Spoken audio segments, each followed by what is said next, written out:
Assalamualaikum warahmatullahi wabarakatuh. Alhamdulillah, sholatu wassalamu ala rasulillah, amma ba'd. Kaum muslimin yang dirahmati Allah subhanahu wa ta'ala, kalau kita melihat video-video kajian dari para asatidz, para da'i yang disebut sebagai wahabi, maka tidak akan kita menemui di dalam video mereka mengeluarkan perkataan-perkataan yang kotor dan kasar. Karena tidak mungkin seseorang yang hatinya baik, seseorang yang hatinya bersih, kemudian keluar dari lisan mereka perkataan yang tidak baik, perkataan yang kasar dan kotor. Nah, di beberapa video yang kami upload, video yang mengkritisi para Gus, di antaranya adalah Gus Miftah. Kemudian ada beberapa yang memberikan komentar yang mengatakan bahwasanya seolah-olah kami ini hanya mengkritik Gus Miftah selama ini, hanya mengoreksi Gus Miftah, sementara ada Gus lain di luar sana yang perkataannya juga tidak kalah kasar dan kotor. Siapa dia?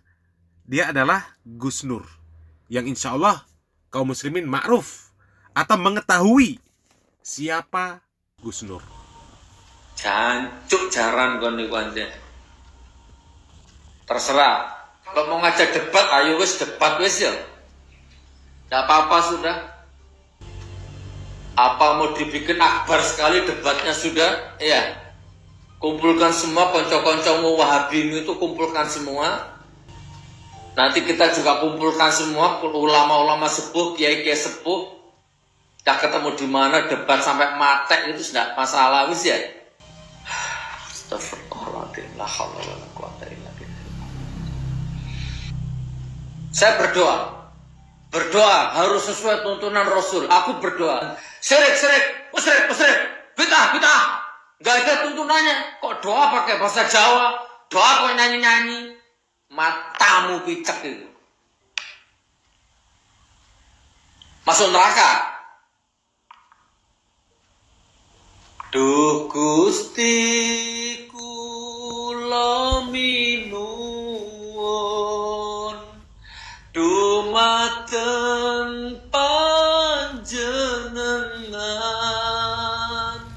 Ya Allah, saya mohon kepadamu umur berkah, rizki berkah, lana sholatu maknina.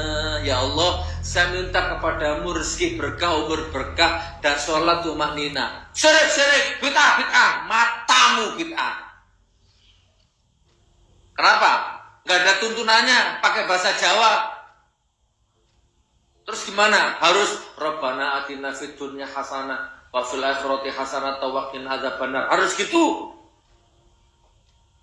Harus Rabbana hablana min azwajina wa dzurriyyatina qurrata a'yun waj'alna lil muttaqina imama. Harus gitu. Dan terus kalau nggak bisa bahasa Arab, pakai bahasa artinya. Ya Allah, titipkan kepada saya rumah tangga yang baik. Nggak boleh bahasa Indonesia, syirik, musyrik, bid'ah gitu. Matamu gitu.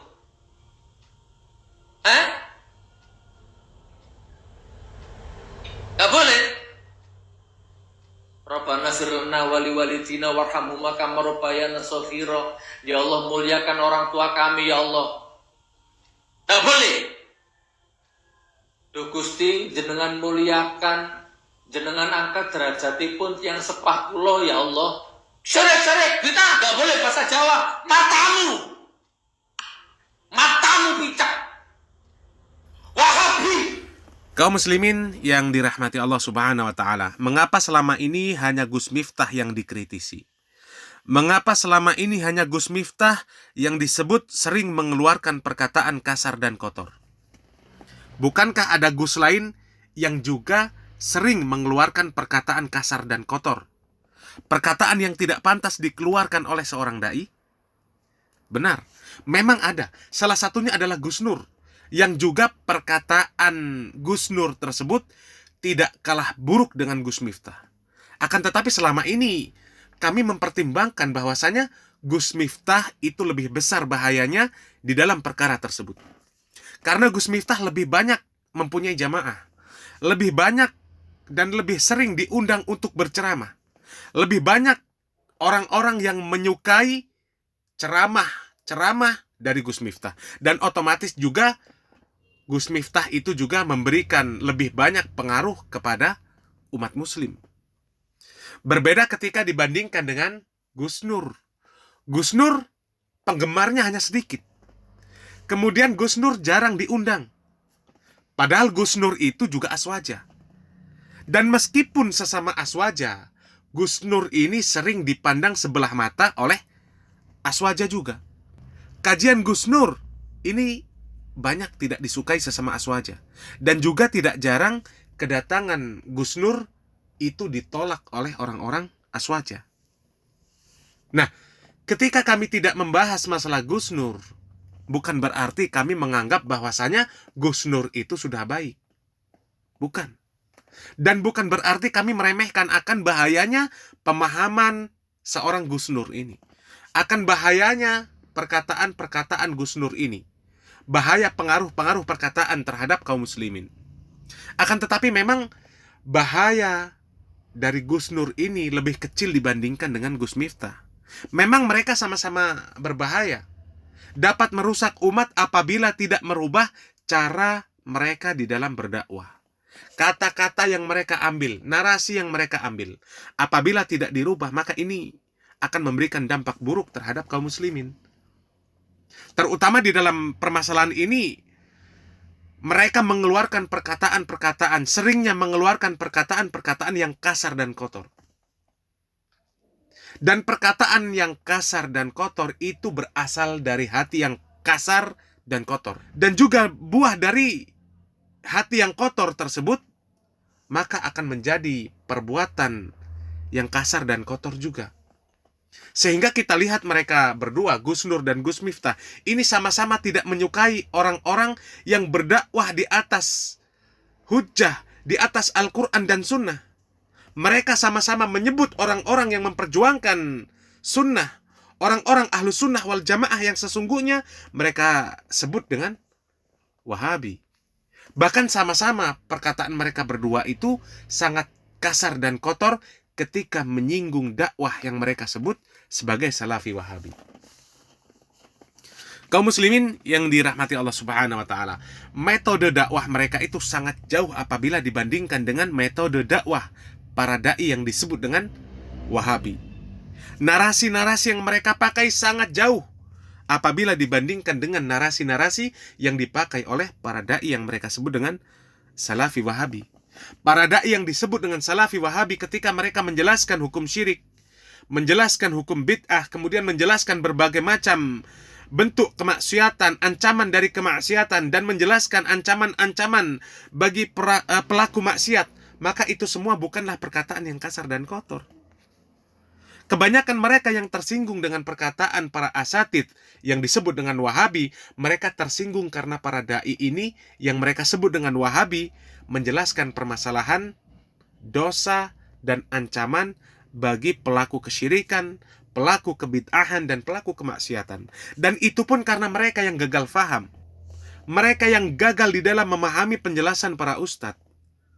Mereka merasa bahwa para ustadz telah memvonis mereka sebagai pelaku kesyirikan yang kekal di dalam neraka, pelaku bid'ah yang masuk di dalam neraka, pelaku kemaksiatan yang divonis mereka itu pasti masuk neraka. Na'udzubillah min dzalik.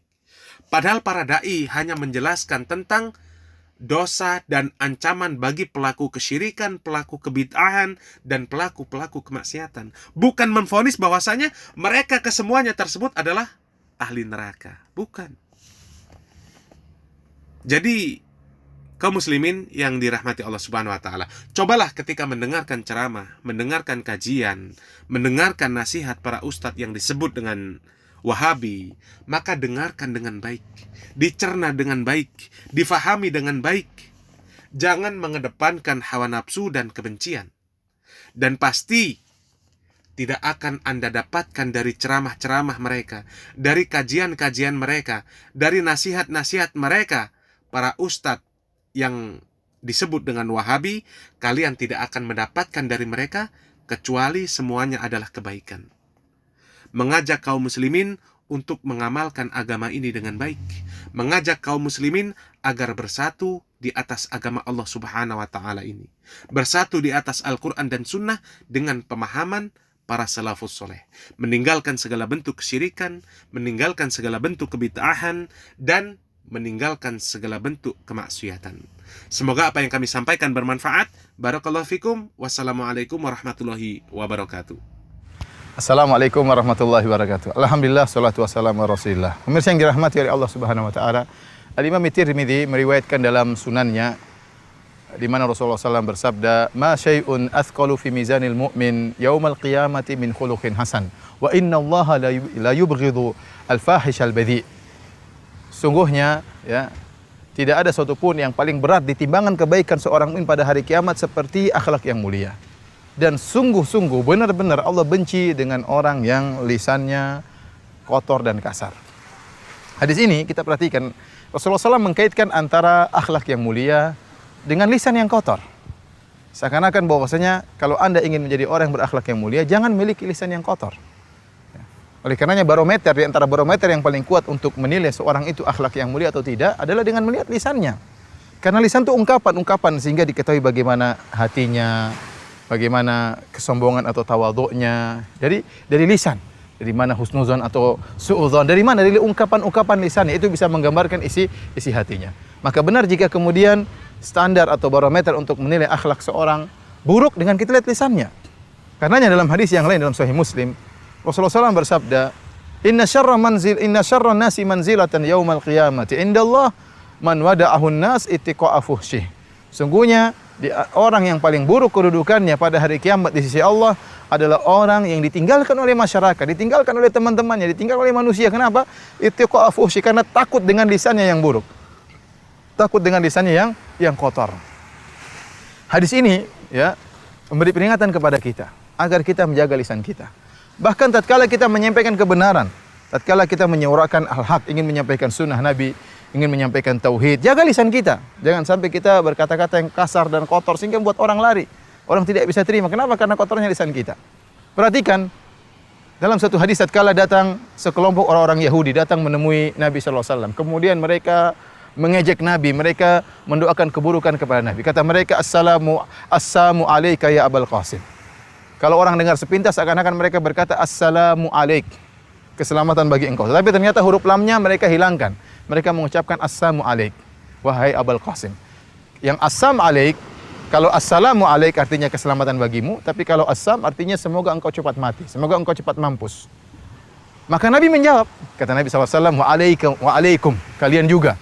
Cukup Nabi menjawab doa keburukan mereka.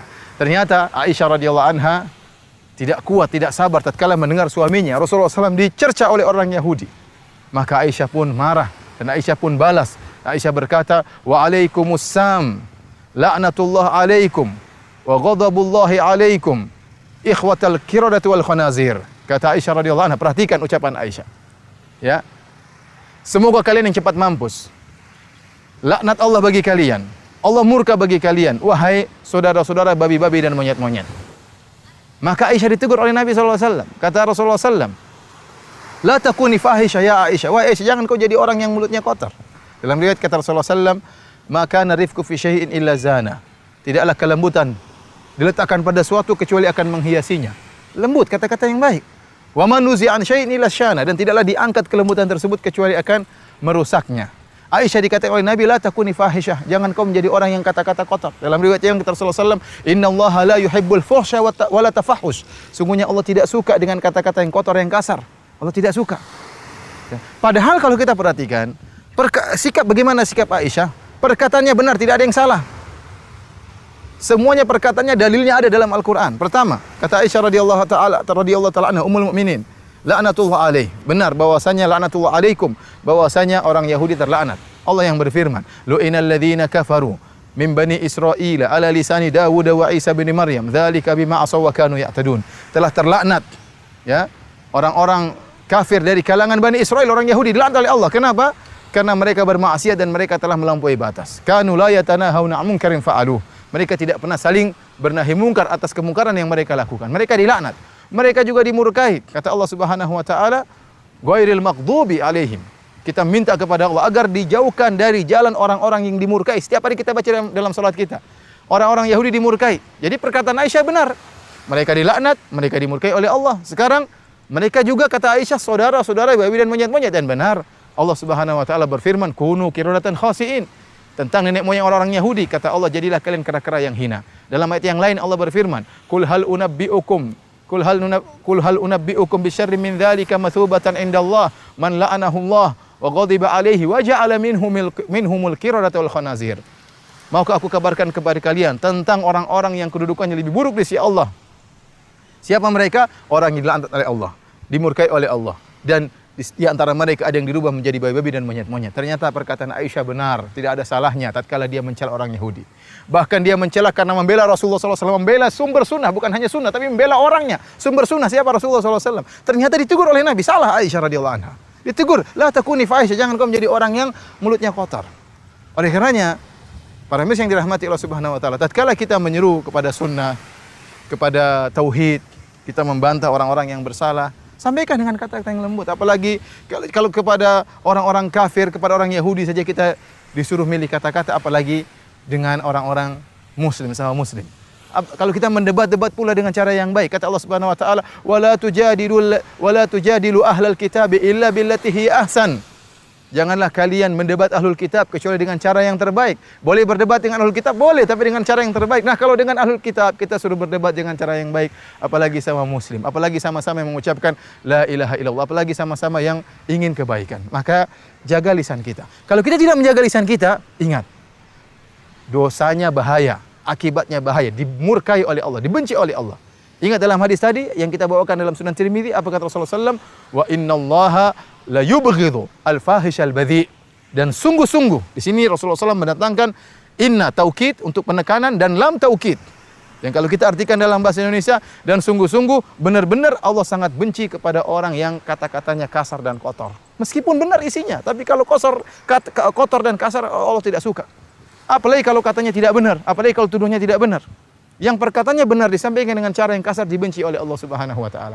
Maka kalau Anda terbiasa dengan perkataan kasar, perkataan kotor, suka menyindir orang, menjatuhkan hati orang lain, mengejek orang lain, ya akhi, jangan-jangan Anda kemudian menjadi orang yang sangat dibenci oleh Allah Subhanahu wa taala. Kenapa? Karena Allah benci orang seperti ini.